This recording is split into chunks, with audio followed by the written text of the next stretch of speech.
you got to learn your partner. It's very important. I've recently learned behind the scenes how little effort is being put into learning your partner, studying your partner. Like, I want to learn you. I want to study you. Doesn't it feel great to know seen. Someone cares about you that much? We see the other side that's actually really harmful in relationships, where people are really starting to feel uncared for, unloved, unwanted, undesired, and then there's no space to talk about that. And that's really breaking down the foundations of relationships that we see. So,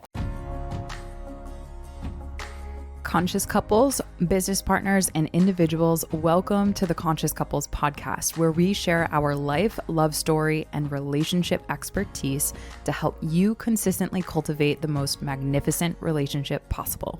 Never again will you feel hopeless and alone in your intimate relationship challenges. We'll help you have the courage to be your authentic self, communicate effectively, and constructively resolve conflict. Having accumulated thousands of hours coaching, speaking, podcasting, and hosting live events with conscious couples all over the world, Alan and I are here to guide you in all things relationships. Thank you again for tuning into the one place where it's not about you or me, it's about the we.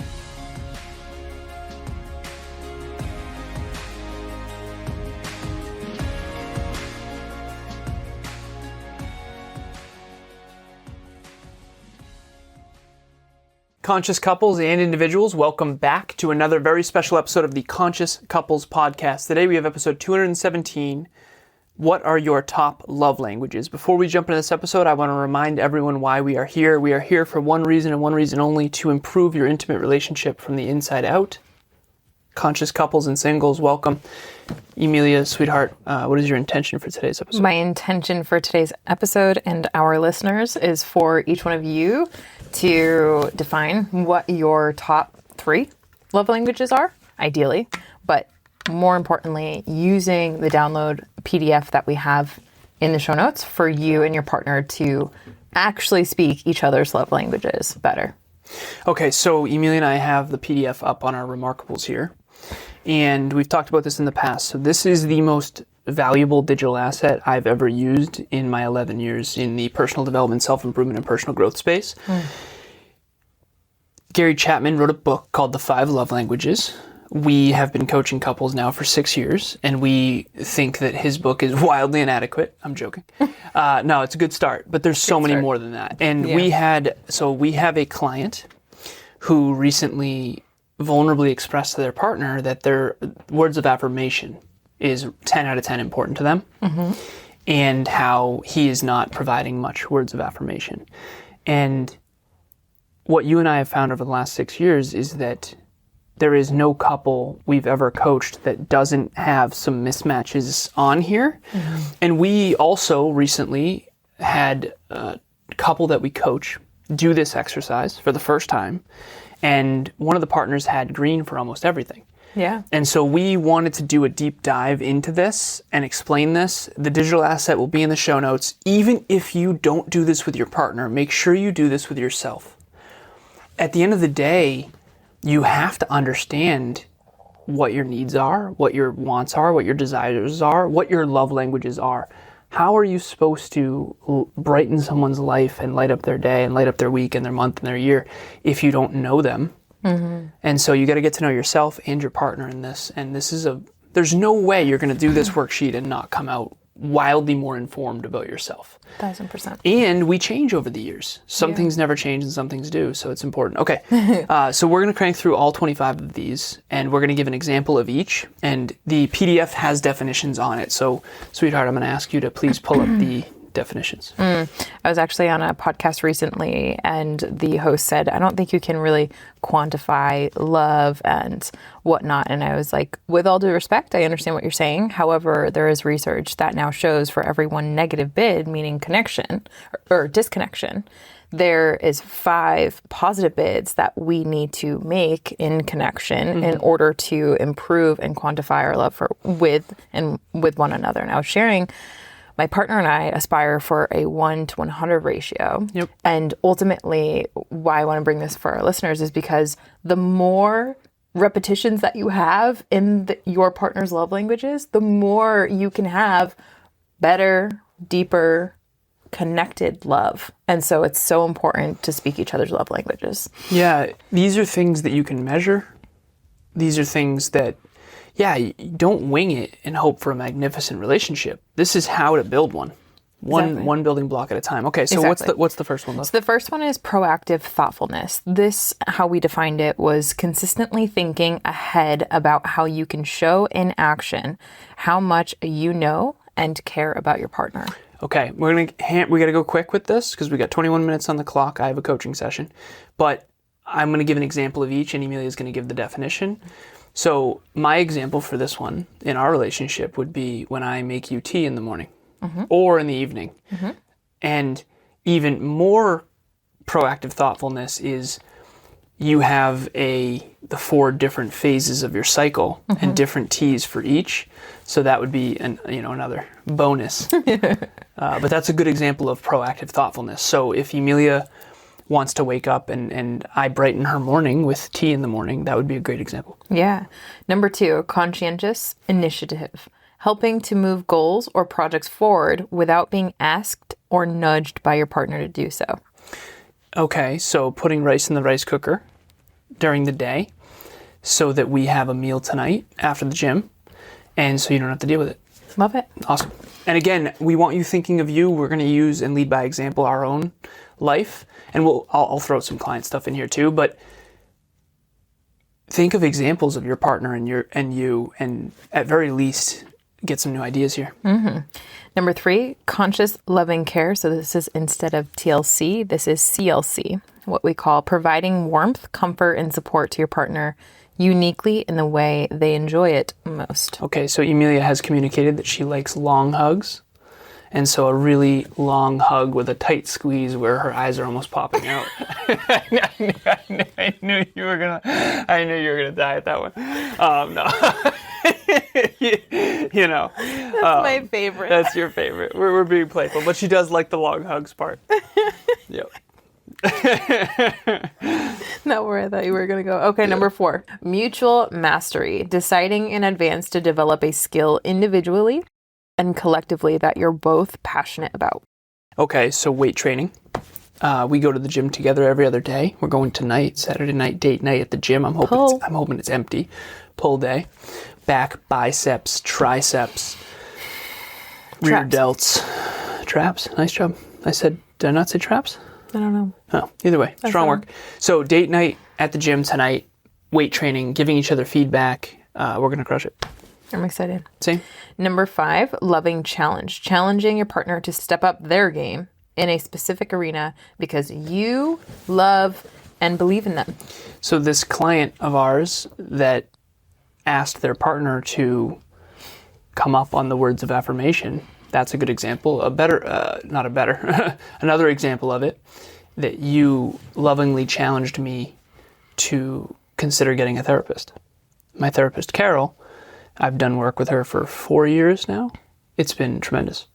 So that was a really powerful, loving challenge. Now remember, you're at the Conscious Couples podcast. Quick reminder, you're here for growth. Yeah. The purpose of an intimate relationship is growth.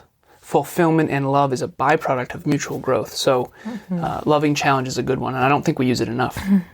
We see couples not using that enough. For sure. Number 6, speaking of things couples are not using enough, is deep conversations. If you're a conscious couple, one partner at least loves deep conversations. And what that means is engaging in a meaningful dialogue where you feel heard, seen, and understood at the deepest levels. Yeah, so you have a digital asset that shows the depth of the ocean. And they're the different, what are they called? Different levels? I don't remember what it's called. Different oceanic levels. Yeah. Based on the depth of how far down in the ocean you go. And the farthest one down, I believe, is 10,000 meters. And it's like a little picture of James Cameron, I think. It's below that. Okay, fair. Yeah, it goes a lot deeper. Anyways, Paleolithic or something? Paleolithic zones. Something like that, yeah. So if you want to put that asset, if anyone wants that asset, reach out to Emilia on Instagram. I use it all the time. It's a fun one. You can reach out to me as well. I sent it to a client this week and we were gigging at it. I was with a client earlier today and he's dating. And he was asking me about whether or not to go deeper? How do you know whether to go deeper or not? And that kind of thing. So with the depth of conversation, the level of vulnerability and courage, the level of... Not just talking about the weather, sports, surface level conversations. Well, you go beyond that. She was talking about apple picking or something like that. And honestly, I read this conversation between he and her, and they just met on a dating app. So it's not supposed to be super deep. But I had a moment with myself, and I told him this. I said, I think this is the most boring conversation I've ever heard in my life. It was so bad. And he and I both started laughing. Yeah. And I said, what are your thoughts on seeing if we can get it any deeper than these apple picking? Usually depth is associated with meaning, and people are terrified of sharing what is meaningful for them because usually they've been made fun of for it. Exactly. Yeah. Depth is sharing the truth about how you feel and expressing your true feelings and having courage and vulnerability. Yeah. Exactly. So number 7 is supporting one's growth, encouraging and standing by your partner as they evolve into the best version of themselves. What would be a good example of this? Standing by your partner's growth. I think business. You and I in business. Working long hours. I lost a client. This person's going through that. Family stuff. Yeah. I don't have any one. Do you have anything for that one? The first thing that comes to my mind is like my sleep, how you've protected my sleep. Yeah, I thought that too. That's something. So like I recently got a 5.2 DEM score. Yeah. And we won't go deep into that, but essentially that's something that Ellen and I were talking about the other night. Like, he's like, I can't believe you got that. Like, that's unheard of. And I'm like, never seen it before. Babe, I have the best support team ever. Yeah, like, that's what made it possible. So that real was quick, growth. For context, yeah, it was. But I think it's important for us to provide this. So I do this with at least a half dozen, if not a dozen of my clients now. DEM score is deep in REM sleep. So whether you have a Fitbit or an Oura Ring, she has the best sleep scores in the game by far. And I've supported that growth because you used to get terrible sleep. Correct. And so that's a good example, yeah. Exactly. Next is supporting one's goals. Slightly different, more specific. Taking an active role in cheering on and assisting your partner's ambitions and milestones. I have a perfect one for this. So Emilia knows I'm in the next level 10 pounds in 10-week challenge. She's not only with me on it, but she purposely did not procure any of my favorite Reese's Cups. Heartbreaking. Yes. And for this household. Yeah, out of love for my goals. And while I am devastated, I do appreciate it. I really do, even though it sucks. Brings us to number 9, playfulness and humor. Bringing levity, joy, and laughter into the relationship to keep things light and fun. Yeah, so earlier during this episode, I knew Emilia was going to die laughing with the eyes popping out hug. Yeah, because I know her humor, and I know we have a very similar sense of humor. It's pretty great, and we're going to keep that to ourselves, but every now and then I let it come out here. So that's a good example of it. Food, I'm like tearing up because it was just so funny to look back up. Okay, 10 is food experiences. Sharing meals, trying new foods, and creating memories around eating together. I mean, who doesn't love this one? Yeah, this is the best. So I have a trough downstairs for us later tonight. Gross. You know I'm joking. But no. What food experience comes to mind on this one? I'm very curious. You and I like... Sushi, the very first date. Yeah, really? You and I, yeah. So we not only were we pretend walruses with the chopsticks in our mouths, but we ate a lot together. That was really special. Our very first date, we got enough sushi for a table of 6, and it was just two of us. She's like, are you guys meeting anyone? Kids have a party coming? Yeah, nope. This is, what are you trying to say? Lady, I don't think you're allowed to fat shame. I'm just joking. All right, what's the next one? The next one is sexual intimacy, cultivating closeness and passion through a mutually consensual, respectful, and fulfilling sexual connection. Yes. So places, areas, things, stuff, words, it's all wonderful. I don't have anything specific necessarily unless you do. I do right now. I have a couple that they are going through kind of a hard time where they haven't been able to have sex because of doctor's orders in the last month. And so they're learning how to create sexual intimacy without actually having any sex. And I think that that's actually really fascinating. So she shared with me, she's like, it's actually cute because we're kind of going back to that flirting stage. And it feels so different, and it's kind of really nice. And so Cute. sexual intimacy isn't just about sex, the penetrative sex that most people think sex is all about. Sex intimacy is so much deeper than that. Pre-game, the game, post-game, all of it must be wonderful. There's And so much to mutually it. consensual, respectful, and course. fulfilling. Okay. Always. Real quick, one more. Yeah. I have another client who has renovators in their house, and her husband are not getting any alone time because they're renovating their son's room and they don't have any privacy anymore, and that's been really hard on them. So, yeah, you gotta do what you can do when you can do it, and that's all I have to say about that. Okay. Number 12, understanding partner's trauma, triggers, and shame, which means offering patience, compassion, and empathy for your partner's past wounds and sensitivities. A good example of this would be growing up. There was some slamming of doors when my mother and stepfather would fight. And Emilia, for whatever reason, Hulk slams doors. I'm just joking. Gotta make sure that the babies don't get out. For babies. For babies. No, but I did say to you, can we not slam the door? Because that would trigger that for me. Mm-hmm.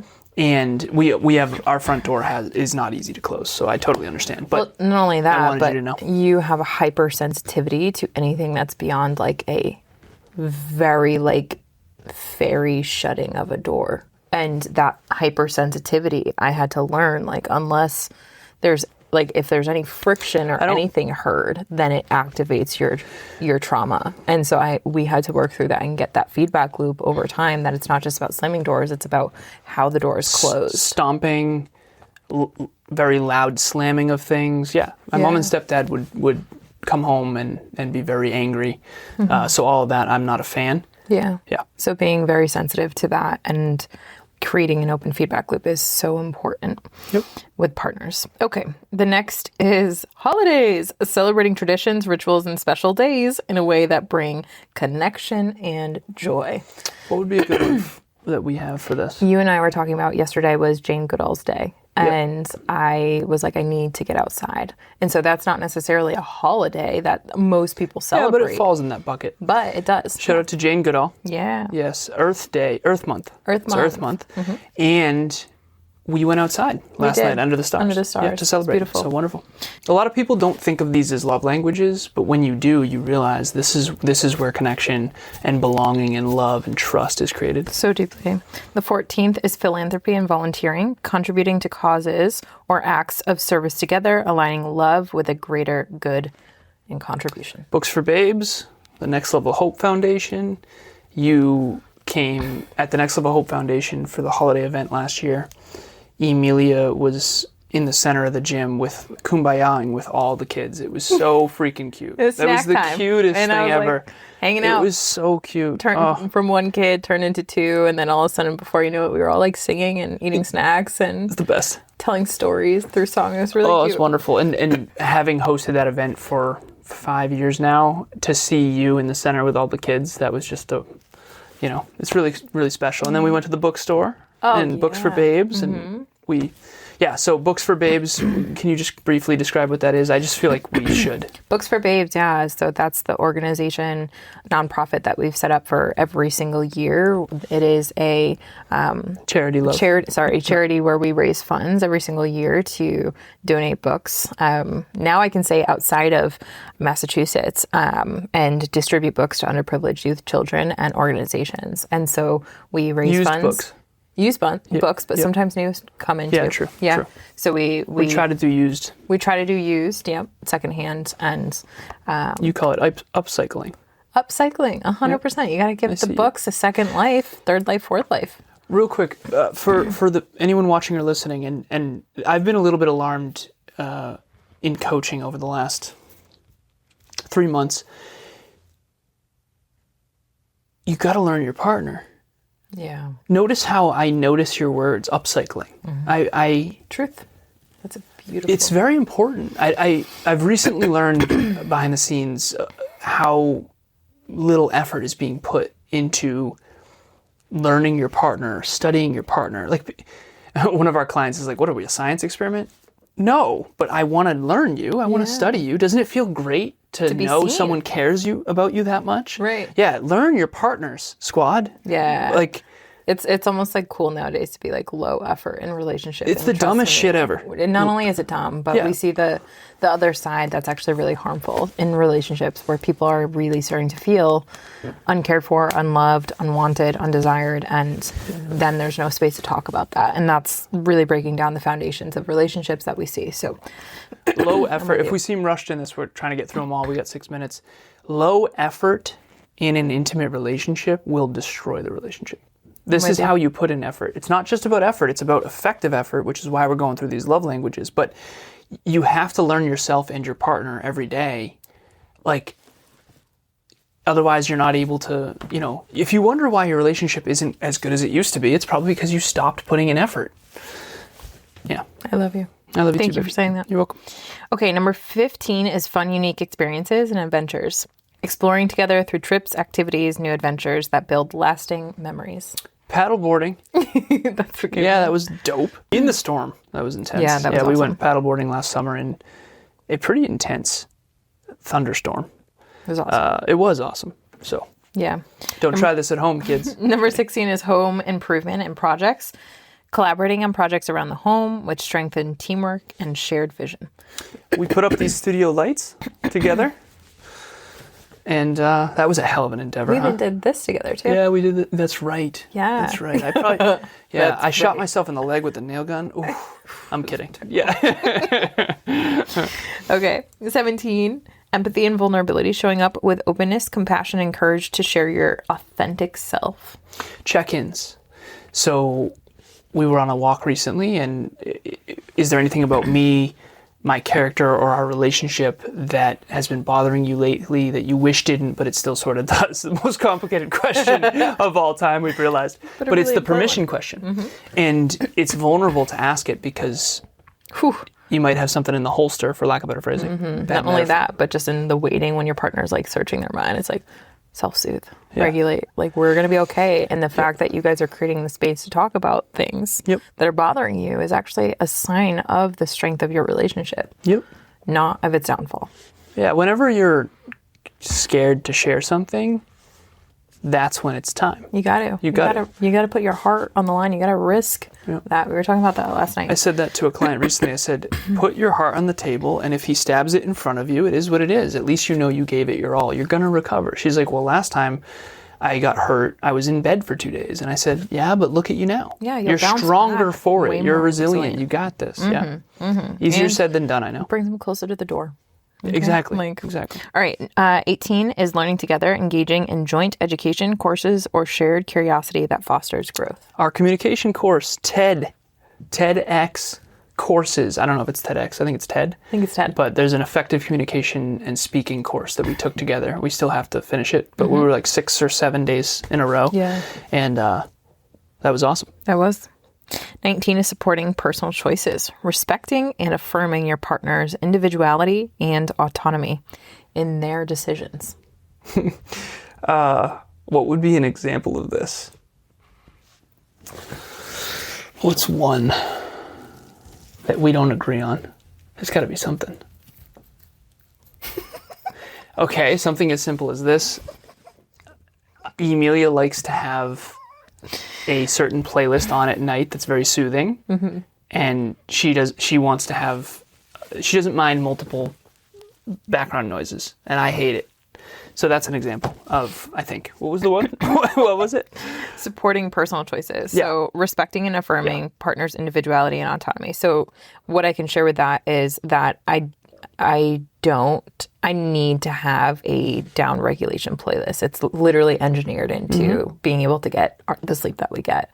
And I choose to respect your own choice for not needing that in a specific time zone. And I've allowed that to happen in our household because I want you to maintain your sense of individuality, not just have my choices steamroll the relationship. Here's another good one too, is sometimes you don't want to watch anything. And same, last night we didn't watch anything.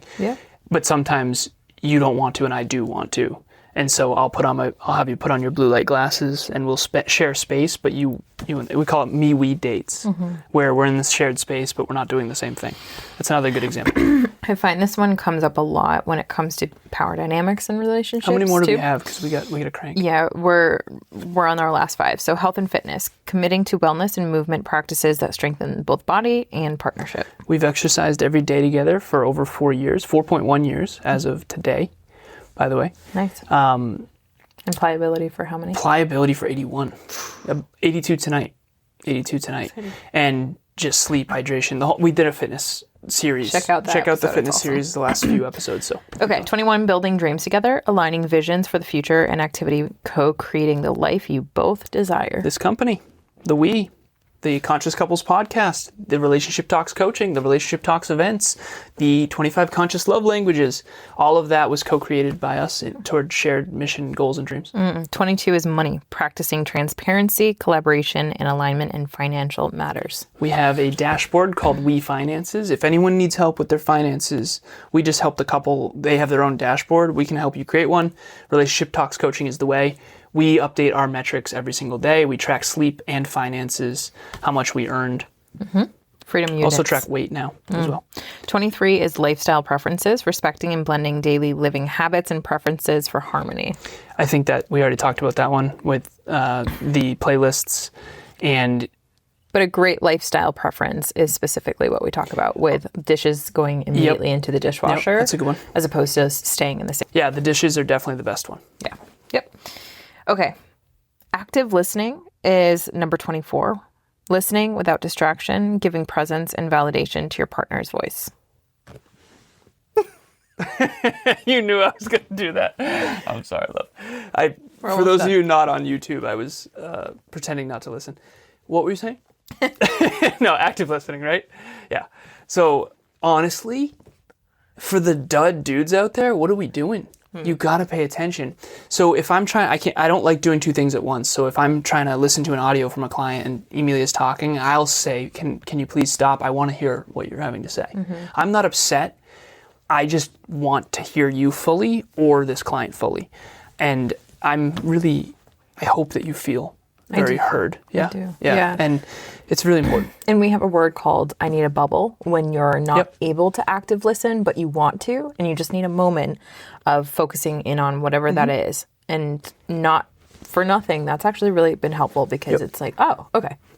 I'll give you 30 seconds and then I'll revisit. Imagine you're tracking calories or you're doing metrics and someone's trying to talk to you. It's like, bubble. I need a bubble. So it's like me in spreadsheets when you're talking. I'm like, Yeah, you are not available when you're in spreadsheets. It's tough for me. And we have a saying, we say, come back to me. Yeah, come back to me. Cute. Yeah, okay. And the last one, way to hang in there with us, is conscious parenting and caregiving. Sharing the responsibility of caring for, developing, and nurturing pets, children, or dependents with intention. Why do you say dependents? Adopted children? Dependents are, like, for example, if you have parents. older parents that you're nurturing and caring for. Like, we had a past relationship talks coaching couple that are really caring for their parents right now in this stage, and their parents in their 70s are dependent upon these adults now. I was just on a podcast earlier, a guy named Anthony, and I said, who are your listeners? And he said, the sandwich generation. You know what that is? I do. Yeah. Okay, that was the first time I heard that metaphor. You're taking care of your elderly parents and you have your own children. So you have dependents on both sides. Yeah. And I think we're headed there in our own way. Yeah. So conscious parenting, that was it?